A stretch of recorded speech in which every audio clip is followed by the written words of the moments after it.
Yo, yo, yo, people and patrons of the night, it is your boy, the Horror Lander.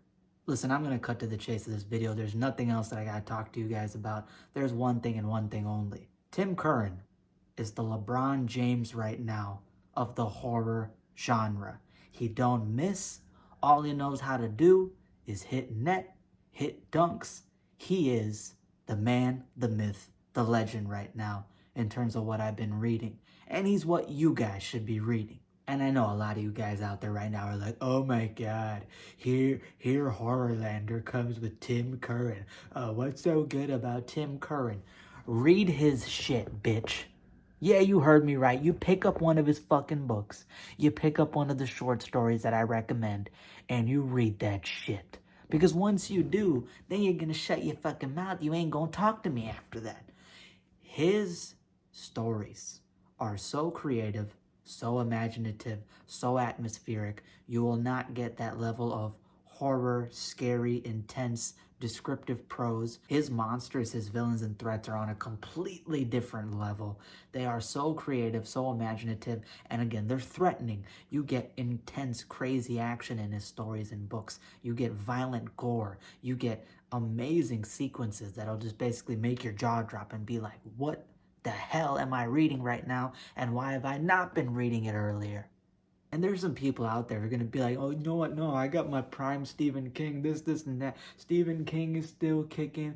Oh, Richard Lehman. Oh my God. You don't understand the intricacies of surprise butt sex in Richard Lehman stories. Oh my God.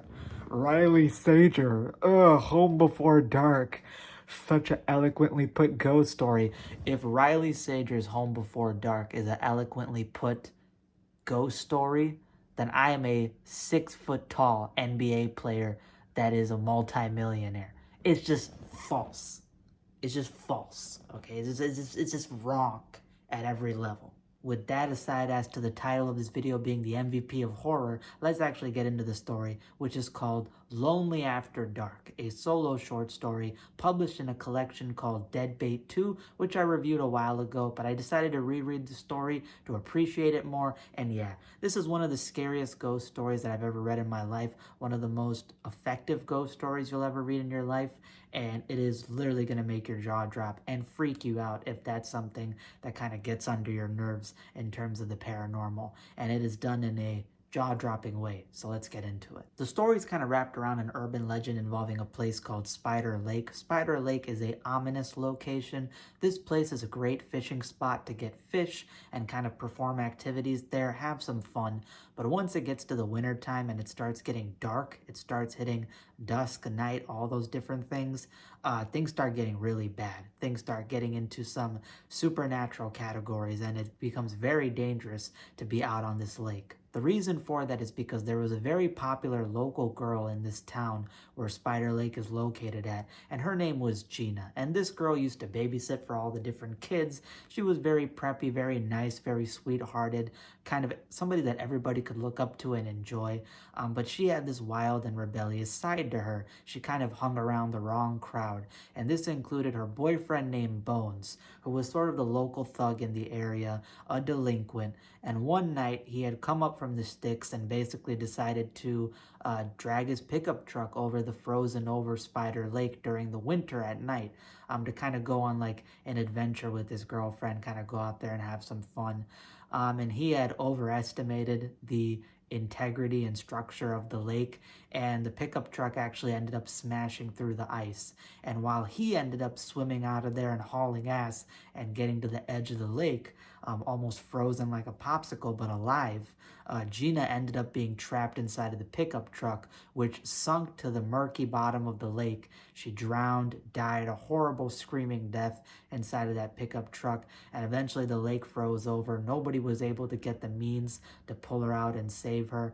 And ever since then, for the years to come, people end up going missing on Spider Lake during the winter time when it gets dark. And a lot of the time there's rumors of there being, violent amounts of blood during the, crime scenes, and people not knowing what happened. There's no evidence for the police to go off of, and people rationalize and try to make up excuses for why these disappearances happen. But deep down through their eyes, you know that they understand the horror of the situation and the grasp of this growing urban legend. This plays into the modern story in the modern age right now for when it's taking place, because there's two old men inside of this kind of shack that they've made on top of Spider Lake, out at the winter, out at night. And they know about the urban legends, but they're in their, kind of approaching 70s and getting old. So they kind of want to live life on the edge. They want to enjoy it. And so far, the day has been going extremely well. That is until an individual basically sprints and crashes through the shack door. And it's a blizzard outside. It's nighttime, so they're kind of freaked out. And his entire parka is covered in blood, and even his face is saturated in some blood. He explains that he's from the city, and him and his brother actually came out here despite the warnings to go fishing. And as he was basically enjoying the night with his brother ended up basically getting this heavy sort of weight on his line and ended up getting pulled towards this 12-inch diameter or circumference hole in the ice that he was fishing through. And as he tried pulling up his reel, something described to be long, slender, and white basically reached through the hole, grabbed him, and comically pulled him through, which the physics behind that means that a full-grown man got pulled through a hole that was about yay long. So yeah, he basically ended up exploding in a carnage of blood and flesh and gore. And that's why this brother has basically sprinted through and is completely traumatized. You find out that the men on the lake are kind of hiding information. They know about the urban legend but aren't really telling them about it. And that is until they start getting very strange phenomena that is happening all around them. They hear what sounds like, claws or raky nails basically clawing against the outside of their shack at times. They hear this ominous female siren-like moaning outside. The wind is picking up and it's this ominous atmosphere going on. And when they finally decide to go back to this guy's cabin who's covered in the blood, and they get there, the walls are completely splattered, and there's carnage and iced over flesh and, blood kind of icicles frozen over. But on one side of the wall, written in a childlike manner out of the dead guy's blood, is saying, "Bones, bones, bones. Where are you, Bones?" And that's when they get basically solidification on what type of entity is out there.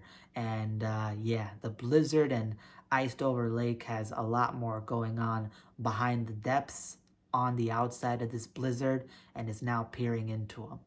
As they're outside, one of the guys is holding the shotguns and basically looking around. The guy whose brother died is basically on the ground, basically worried and scared.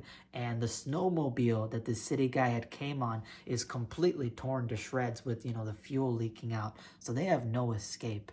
And furthermore, when the main character is looking out towards this blizzard, which is very thick and kind of blowing hard, so it's hard to see, he eventually looks in one direction and sees this shadowy silhouette with glowing yellow eyes basically get pulled back like a parachute into the blizzard, almost as if it did not want to be spotted.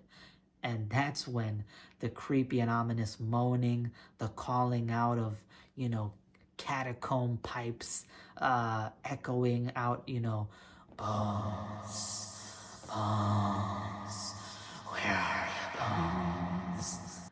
Scarier and creepier and more, ominous than that, but that's my best recreation. It is crazy the type of stuff that is happening. And next thing you know, the guy in shotgun is attacked because this wraith, which sounds like a sheet blowing in the wind, it's this weird sort of liquidy, phosphorant kind of shape to it. It's got these sunken, glowing yellow eyes and this skullish kind of moonlit corpse face that looks like it's like a bloated corpse coming out of the depths of the water, and has these giant talon, eagle-like claws, basically rakes across the dude's face, cuts him down to the bone. He's bleeding and gashing everywhere. And next thing you know, this entity grabs his throat, rips the skin and esophagus out, and next thing you know, his entire face comes off down to the bone, and he falls to the ground dead. And next thing you know, now the other two are getting hunted. And this is no ordinary ghost as I described. It's got crazy powers. It's got an insane aura to it. It's got incredible capabilities. It can even manipulate the setting, manipulate its appearance, utilize different features which most ghosts normally do not have. And it is quite the malefic entity. It is a ominous threat out on this lake. And are they able to get out? What are some of the more things that they experience? What is the conclusion to the story? I don't want to tell you. I want you guys to, as I instructed in the beginning of the video, to read it. Go pick up a copy of Deadbait 2. You can find it on, Amazon Kindle and pick it up pretty cheap. Or maybe find it on the website. Go sail the high seas. You never know. But yeah, go read it. It is one of the scariest ghost stories that I ever read. Tim Curran has that thing where he'll take sometimes ordinary concepts and then flip them on the head. When you read his stories, his villains and threats are not your typical, oh, there was a vampire, with a black cape and sucking blood in the corner of, some castle. It's not like that. He's always making very creative villains, very ominous villains, gives them this presence and these capabilities, and he always gives them pretty much high octane action that keeps you on the edge of your seat watching as if it's something out of a movie. And it's amazing, man. I don't read stuff like this from anybody else except when I used to read prime Stephen King. And I've read some stuff from Nathan Ballingrud or, Stephen King's son, Joe Hill, that at their peaks kind of matches what I've been consistently reading from Tim Curran. And I've consistently been finding stuff that I like out of him. But this is a very sort of notable one. It is one of his more traditional ghost stories. There's another ghost story I read by him that's a little more traditional than this one.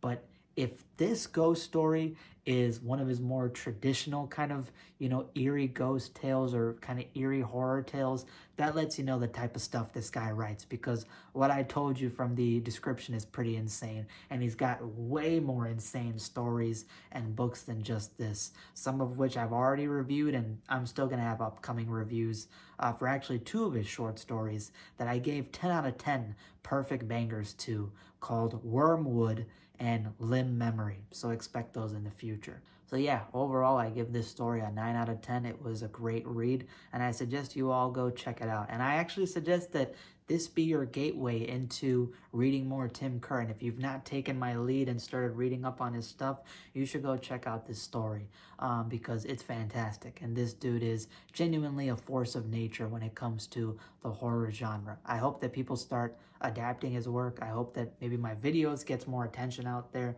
If the channel keeps growing, God willing, I can get him the respect that he deserves. And yeah, that's really all I got to say. Thank you so much for tuning in. A 9 out of 10 horror story. And if ghosts get under your skin, if this type of, urban legend material gets under your skin, go check it out and give it a read. If you guys like this video, you like this type of content, you want to see more like it in the future, hit that subscribe button, hit that like button, comment down below. And yeah, have a discussion down below. Who are some of your favorite horror authors? Have you checked out Tim Curran's work? If not, what's wrong with you? And that's all I got for today. Deuces. You got me.